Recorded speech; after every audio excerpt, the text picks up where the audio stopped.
नमस्कार दोस्तों। आज मैं आपके लिए लाया हूँ solar rooftop net metering Gauss metering से रिलेटेड संपूर्ण जानकारी। अगर आप अपने घर के बढ़ते बिजली बिल से परेशान हैं तो यह वीडियो आपके लिए बहुत अच्छी वीडियो साबित होने वाली है। जैसा कि आप लोगों ने बहुत से लोगों के छत पे देखे होंगे, इन्होंने ये लगा रखा है बहुत। और फिर आपने देखे होंगे बहुत से लोगों के छत पे जो इस तरह की चीज़ों को लगा रखा है। और सिमिलरली आपने किसान के खेतों में देखा होगा ये लगा रखा। तो ये होता क्या है, ये क्यों लगाते हैं, इससे कितनी बिजली पैदा होती है,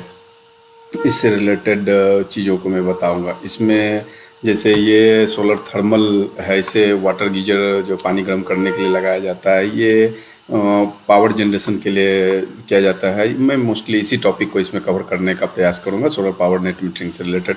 ये खेतों में जो है किसानों द्वारा लगाया जाता है। ये कुसुम बी और सी में होता है। कुछ जैसे ऑफ ग्रिड बहुत जहाँ पे आपकी लाइनें नहीं हैं तो वहाँ पे इसको जो है विदाउट मतलब बैटरी बैकअप के भी जो है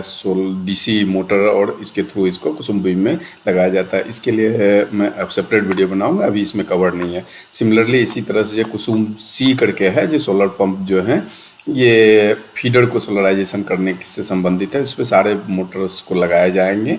और ये भी नेट मीटरिंग की है। तो ये दोनों ऑलमोस्ट सेम ही है। ये घर में छतों पे लगाने की है और ये खेत में जो है ग्रिड से, दोनों ग्रिड कनेक्टेड है। इसमें फिर मैं आगे बताऊंगा आपको ये जो ऑफ ग्रिड क्या होता है, ऑन ग्रिड क्या होता है। सिमिलरली इरिगेशन में ऑफ ग्रिड क्या होते हैं, डोमेस्टिक में जो ऑन ग्रिड होता है वो क्या होता है। इन सारी चीज़ों को मैं इसमें बताऊंगा। और इससे रिलेटेड मैंने लगभग 15 टॉपिक को इसमें कवर किया है। मैं उन सारे टॉपिक को टॉपिक बाय टॉपिक आपको बताऊंगा। जैसे कि जो है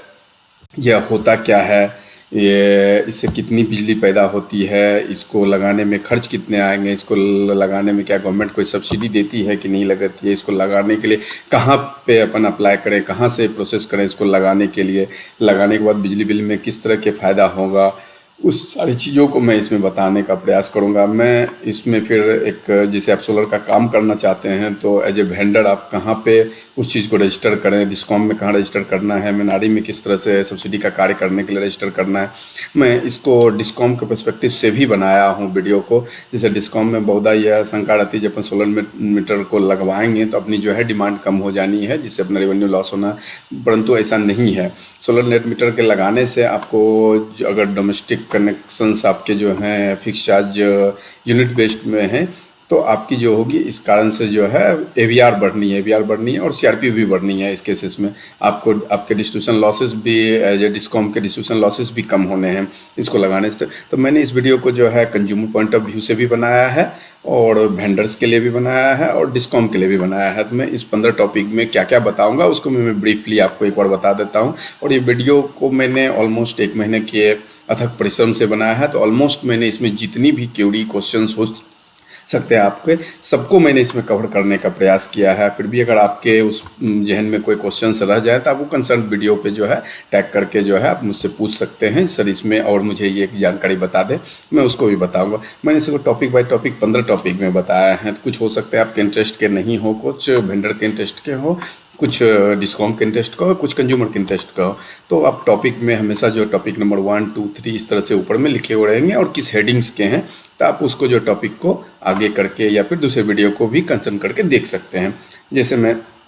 इसमें जो आपको बताऊंगा उसमें जैसे सोलर एनर्जी से जनरेशन से रिलेटेड मैं इसमें इतनी चीज़ों को आपको बताना चाहूँगा। जैसे सोलर थर्मल और सोलर पीवी जनरेशन क्या होता है, रिन्यूएबल एनर्जी किसको कहते हैं, solar fundamental of solar energy generation कैसे होता है, सोलर कांस्टेंट क्या होता है, सोलर आइसोलेशन क्या होता है, सोलर थर्मल एनर्जी जनरेशन कैसे होता है, सोलर वाटर हीटिंग में जैसे मैंने बताया था वो जो छत पे लगी हुई थी वो, उसमें फ्लैट प्लेट कलेक्टर क्या होता है, इक्वेटेड ट्यूब कलेक्टर क्या होता है, सोलर थर्मल इलेक्ट्रिकल एनर्जी किस तरह से जनरेट किया जाता है, जैसे पावर टावर यूज करके या पैराबोलिक कलेक्टर के थ्रू जो है इसको किया जाता है, तो वो किस तरह से किया जाता है, इस सबका मैं ओवरव्यू उसमें दूंगा। सोलर पीवी फोटोवोल्टिक टेक्नोलॉजी क्या है, जो अभी छतों पे जो सोलर रूफटॉप लगते हैं वो पीवी टेक्नोलॉजी पे है, जिसमें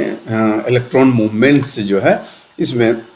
एनर्जी जनरेट की जाती है, तो इसको भी बताऊंगा। इसमें फिर स्टैंड अलोन क्या होता है। स्टैंड अलोन मतलब ऑफ ग्रिड, जो ग्रिड से कनेक्टेड नहीं है, कहीं भी स्कैटर्ड, जहाँ पे जोग्राफिकली बहुत दूर है वहाँ पे लाइनें नहीं है, तो वहाँ स्टैंड अलोन लगाया जाता है। स्टैंड अलोन भी फिर दो तरह के होते हैं, with battery backup, without battery backup भी ये हो सकते हैं। तो विदाउट बैटरी बैकअप के लिए डीसी, आपके सोर्स सारे लोड जो है डीसी होने चाहिए, इसको बताने का प्रयास करूंगा। फिर ग्रिड कनेक्टेड मतलब ऑन ग्रिड जो है, उसमें भी दो तरह की चीज़ें हैं, नेट मीटर का भी है और ग्रॉस मीटरिंग का भी है। और विथ और विदाउट स्टोरेज बैटरी के साथ भी हो सकती है और नहीं भी हो सकती है, इस चीज़ों को बताऊंगा। और इफ़िशेंसी किस तरह से सोलर पीवी सेल की इफ़िशेंसी क्या निकाली जा सकती है, उसको बताऊंगा। इसमें एरिया क्या रिक्वायर्ड रहेगा, 1 किलोवाट को लगाने के लिए आपकी छत पे कितनी एरिया की रिक्वायरमेंट रहेगी, शैडो फ्री एरिया क्या होता है, वो कितनी होनी चाहिए कि नहीं होनी चाहिए, और रूफ किस तरह के रूफ सूटेबल होंगे इसको लगाने के लिए। इससे पर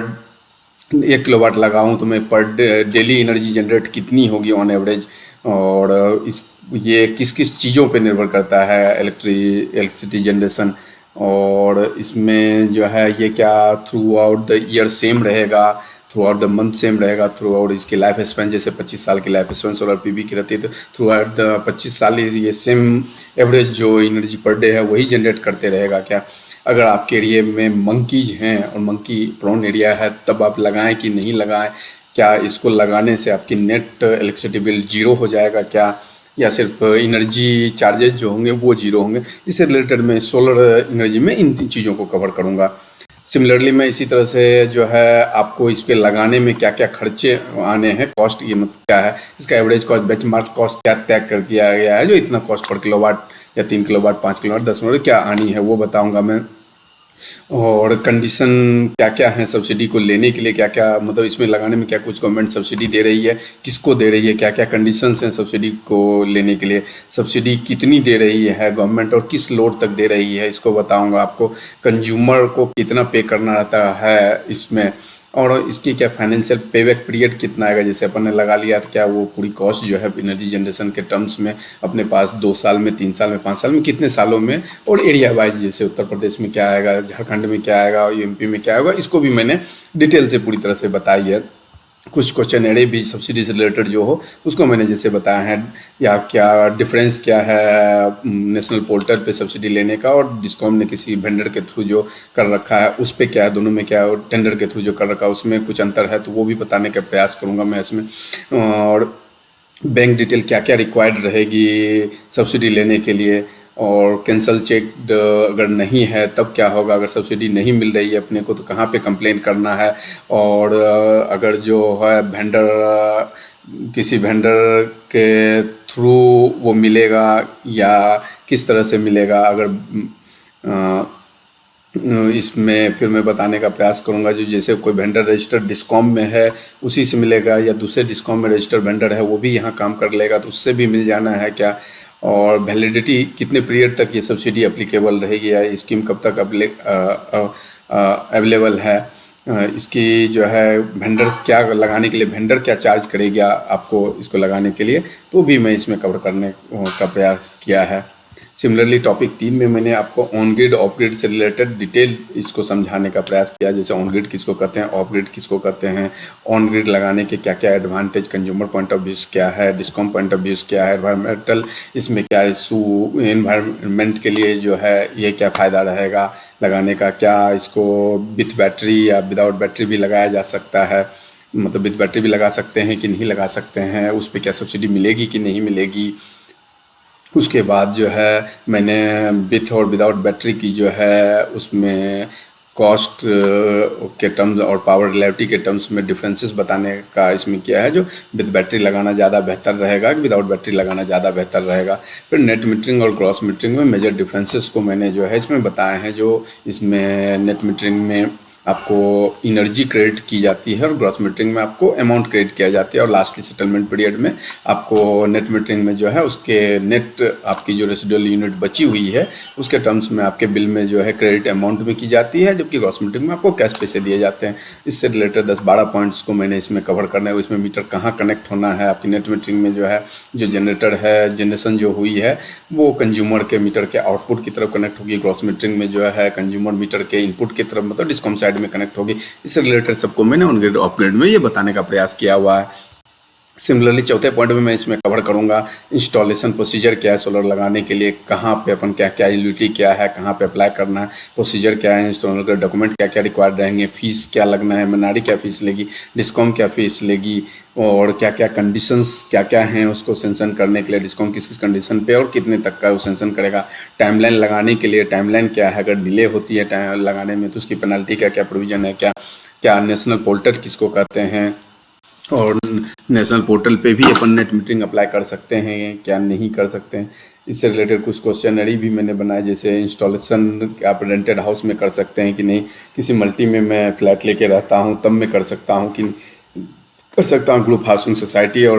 रेसिडेंशियल वेलफेयर एसोसिएशन है तो उसमें कॉमन यूज के लिए कितने किलोवाट तक लगा सकते हैं, उसमें क्या सब्सिडी मिलनी है, इसको बताऊंगा। अगर कि कहीं मैंने लगा लिया और फिर मेरा रेसिडेंस या ऑफिस शिफ्ट हो गया है तब मैं उस चीज़ का आपके सोलर रूफटॉप का क्या करूँगा। वेंडर कोई जो है मेरा इसमें रजिस्ट्रेशन जो है वेंडर कर सकता है क्या कंज्यूमर के बिहाफ पे कि नहीं, अगर मैंने रजिस्ट्रेशन करने में मोबाइल नंबर ईमेल आईडी या इलेक्ट्रिसिटी बिल नंबर वो गलत हो गया तो फिर क्या करूँगा। एग्रीमेंट जो वेंडर के साथ किया जाना है वो प्लेन पेपर पे किया जाना है कि स्टैम्प पेपर पे किया जाना है, स्टैम्प पेपर पे किया जाना है तो कितने अमाउंट की स्टैम्प पेपर पे की जानी है। सिमिलरली मैं इससे रिलेटेड कनेक्टिविटी से रिलेटेड भी इसमें बताने का प्रयास करूंगा, जो आप सोलर जनरेट कर रहे हैं तो किस लेवल पे कनेक्ट करें, एलटी साइड में कनेक्ट करें या एचटी साइड में कनेक्ट करें। एचटी कंज्यूमर भी हैं तो आपको प्रेफर आप किस साइड में उसको कनेक्ट करने का प्रयास करना चाहिए आपको, और एचटी कंज्यूमर अगर हाई वोल्टेज पे यूज कर रहा है कोई इक्विपमेंट तब उसको किस स्टेज पे तब अब स्टेप अप तब करना चाहिए कि नहीं करना चाहिए। इससे रिलेटेड क्या नुकसान होंगे अगर स्टेप अप करके अपन एचटी साइड में कनेक्ट कर रहे हैं तो उसके फ़ायदा क्या क्या होंगे, मीटर किस तरह के मीटर लगने हैं, जनरेशन मीटर 15 किलोवाट से ऊपर जैसे लगने हैं, सोलर नेट मीटर लगना है, बाई डायरेक्शनल मीटर लगना है, एएमआर कंपेटेबल मीटर कब लगना है, स्मार्ट मीटर अगर है तो वो कब वो जो है बाई डायरेक्शनल मीटर में कन्वर्ट किया जाना है, एमई कब लगना 250 किलोवाट से, अगर एमई लगना है 250 किलोवाट से ऊपर तब वो क्या कब लगना है, होल करंट मीटर लगना है, सीटीपीटी मीटर लगना है।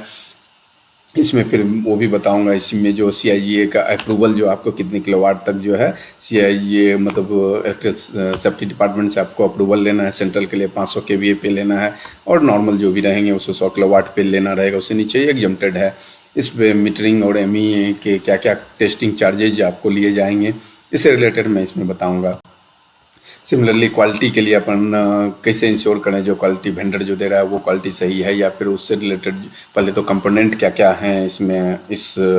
सोलर रूफटॉप में कौन कितने आइटम्स होते हैं जो वेंडर को देना चाहिए और क्या क्या रहते हैं, उसकी क्वालिटी इंश्योर कैसे किया जाता है, मनारी किस तरह से करती है, डिस्कॉम क्या किस तरह से इसको करती है, जो जो लगा है वो क्वालिटी सही है कि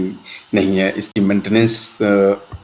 इसके बाद में तीसरे में इसके ऑपरेशन और मेंटेनेंस से रिलेटेड बात करूंगा, जैसे हाउ टू मतलब वेंडर की जो ऑफर अपने को कर रहा है किसी वेंडर को थ्रू अपन ने बोला लगाने के लिए तो वेंडर हमको बोल रहा है मैं लगा दूंगा, तो उसको हम कैसे जज करें जो वेंडर जो हमको ऑफर कर रहा है सही चीज़ ऑफर कर रहा है कि नहीं, क्या उसकी गारंटी पीरियड कितने दिनों की है, रिस्पॉन्सिबिलिटी आफ्टर लगाने के बाद से इसका सेफ ऑपरेशन जो है सोलर रूफटॉप का किसका रहेगा, डिस्कॉम का रहेगा, वेंडर रहेगा कि कंज्यूमर का रहेगा, मिनिमम वारंटी पीरियड जो है इसका क्या रहेगा, और ओएनडम मतलब इसकी जो ग्रिड कनेक्टेड रूफटॉप हैं ओएनडम एस्पेक्ट्स क्या है, टाइमलाइन क्या है, कितने दिनों में अपने को साफ़ सफाई करना चाहिए, हर इक्विपमेंट्स की जो है टाइमलाइन अपन जो है ओएनडम ऑपरेशन और मेंटेनेंस शेड्यूल अपन इसमें बताने का प्रयास करूँगा। सिमिलरली ये दो टॉपिक 8वां और 9वां एक बहुत कंज्यूमर पॉइंट ऑफ व्यू से बहुत अच्छी टॉपिक है, इसको समझना चाहिए सभी कंज्यूमर। जैसे आपने ये उस केसेस में जैसे आपने लगा लिया तो फिर आपकी मीटर जो बाई डायरेक्शन चेंज हो गई तो उसमें इंपोर्ट और एक्सपोर्ट बताया जाता है, मीटर में कभी एरो देके या आईएम लिखा हुआ रहता है या ईएक्स लिखा हुआ रहता है, तो वो किसका रहता है। जैसे डिस्कॉम का जो एक्सपोर्ट होगा वो कंज्यूमर का इंपोर्ट होगा, डिस्कॉम का जो इंपोर्ट होगा वो कंज्यूमर का एक्सपोर्ट होगा। तो मीटर किसको शो करता है, डिस्कॉम का शो करता है, कंज्यूमर का शो करता है। सिमिलरली जो है मैं इसको रीडिंग से भी आपको दिखाऊंगा जो कैसे बाहर की तरफ है तो किसका एक्सपोर्ट है, डिस्कॉम का है कि इंपोर्ट, तो मतलब इंपोर्ट एक्सपोर्ट भी आपको कंप्लीट इसमें बताने का प्रयास करूँगा। बिल में कहाँ पे आपके सारी चीज़ों को डिस्प्ले करने के क्या क्या नियम से क्या क्या चीज़ बिल में नेट मीटर से रिलेटेड उसमें बिल में अवेलेबल होना चाहिए। सिमिलरली मैं इसमें ये बताऊंगा जो बिल में कहाँ कहाँ वो चीज़ें प्रदर्शित की गई है, इंपोर्ट कहाँ पे है, एक्सपोर्ट कहाँ पे है, नेट यूनिट कहाँ पे है, आपकी प्लांट की इंस्टॉल कैपेसिटी क्या बताई हुई है, रेसिडुअल यूनिट जो आपकी कुछ बच जाती है पिछले महीने के वो कहाँ पे शो कर रखा है, नेट बिल यूनिट के कहाँ पे शो कर रखा। इन सारी चीज़ों को बिल में भी मैं डिस्प्ले करके आपको दिखाऊंगा। ये तो रीडिंग से रिलेटेड हुई। सिमिलरली मैं इसमें एक बिलिंग से रिलेटेड भी बताऊंगा। जैसे अपन ने लगा लिया तो बिल में बहुत से लोगों को ये शंका रहती है, जो मैं तो लगा लिया हूँ लेकिन बिल में मुझे इफेक्ट नहीं मिल रहा है, तो मैं उसको कंप्लीटली समझाने का प्रयास करूंगा आपको कि बिल में कहाँ कहाँ वो चीज़ें और किस तरह से आती है जो आपको समझ में आए, जहाँ इसका फ़ायदा मिला है कि नहीं मिला है। इन चीज़ों को जैसे एनर्जी चार्ज के कैलकुलेशन में यूनिट का किस तरह से कैलकुलेट किया जाता है, आपके नेट मीटर के केस में फिक्स चार्ज का किस तरह से कैलकुलेट किया जाता है, ड्यूटी का या फिर fuel power purchase adjustment cost किस तरह से किस यूनिट पे किया जाता है, गवर्नमेंट सब्सिडी किस यूनिट पे दी जाती है, क्रेडिट सेटलमेंट पीरियड क्या है, मतलब पहले जो मैंने वही बोला यूनिट का एडजस्टमेंट जो आपको किया जाएगा फाइनली वो किस मंथ में किया जाएगा, या अमाउंट जो पेड किए जाएंगे आपको बिल में वो किस मंथ में किए जाएंगे। नॉर्मली ये 1 अक्टूबर से 30 सितंबर को सेटलमेंट पीरियड माना गया है, मतलब सितंबर की बिलिंग में जो भी आपकी रेसिडुअल यूनिट बच रही होगी उसका क्रेडिट आपको जो है अक्टूबर में दिया जाएगा। पावर फैक्टर इंसेंटिव पेनाल्टी किस यूनिट पे लिया जाएगा, इंपोर्ट पे लिया जाएगा, नेट पे लिया जाएगा, सिमिलरली लोड फैक्टर किस पे लिया जाएगा, इंक्रीमेंटल यूनिट रिबेट जो एसटी कंज्यूमर्स को दिए जाते हैं वो किस पे लिए जाएंगे, प्रीपेड इंसेंटिव किस यूनिट पे दिए जाएंगे, और इसका जो है यूनिट एनर्जी चार्ज कैलकुलेशन के लिए जो यूनिट निकाली जाती है विद जीएमसी किस तरह से निकलेगी, इसका मैं डिटेल आपको बताऊंगा। फिर अदर अप्लीकेबल चार्जेज अगर ओपन एक्सेस के केसेस में हैं तो बिलिंग का चार्ज का क्या रहेगा, बिलिंग चार्ज का, क्रॉस सब्सिडी, एडिशनल सब चार्ज, ये सारे चार्जों का इसमें बिलिंग में क्या होगा, इसको भी मैं कंप्लीट इसमें बताऊंगा आपको। सिमिलरली अगर आप सोलर का काम करना चाह रहे हैं, 10वें टॉपिक में मैंने इसको कवर करने का प्रयास किया। अगर आप सोलर का काम करना चाह रहे हैं एज ए वेंडर तो आपको क्या प्रक्रिया से कहाँ पे आपको रजिस्ट्रेशन, मतलब एज ए डिस्कॉम में कहाँ इम्प्लीमेंट आपको कहाँ पे करना है, क्या कैसे अप्लाई करेंगे, कैसे मैंडेटरी डॉक्यूमेंट और डिजायरेबल डॉक्यूमेंट क्या क्या रहेगा, इसके लिए नॉन रिफंडेबल रजिस्ट्रेशन फ़ी क्या आपको रिक्वायर्ड रहेगा, इसके पीरियड कितने साल के लिए इम्प्लीमेंट मानी जाती है, फिर अगर जो आपको ये इम्प्लीमेंट पीरियड ख़त्म हो गया तो रिन्यूअल अगर करना है तो उसके लिए क्या डॉक्यूमेंट रिक्वायर्ड रहेगी, उसके लिए क्या फ़ीस रिक्वायर्ड रहेगी, और किस केसेस में आपका इम्प्लीमेंट कर दिया जाएगा। और सिमिलरली अगर सब्सिडी का कार्य अपन करना चाहते हैं तो एमएनआरडी पे किस तरह से कैसे उसका रजिस्ट्रेशन होगा, उसके लिए भी जो है कहाँ पे अप्लाई करना है, इम्प्लीमेंट डिस्कॉम मैंडेटरी इसमें है, उसको करने के बाद डिस्कॉम ही उस पर चढ़ाती है तो एमएनआरडी में आप कर सकते हैं। इसमें एडिशनल डॉक्यूमेंट क्या क्या रिक्वायर्ड रहेंगे इसको बताऊंगा। इससे रिलेटेड जो कुछ वेंडर्स से रिलेटेड जो क्वेश्चंस कुछ हैं उसको भी मैंने इसमें बताया है। जैसे वेंडर नेशनल पोर्टल पे जो है रजिस्टर कर सकता है कि नहीं, वेंडर को एमएनआरडी को भी कुछ पे करना पड़ेगा चार्जेज वगैरह क्या,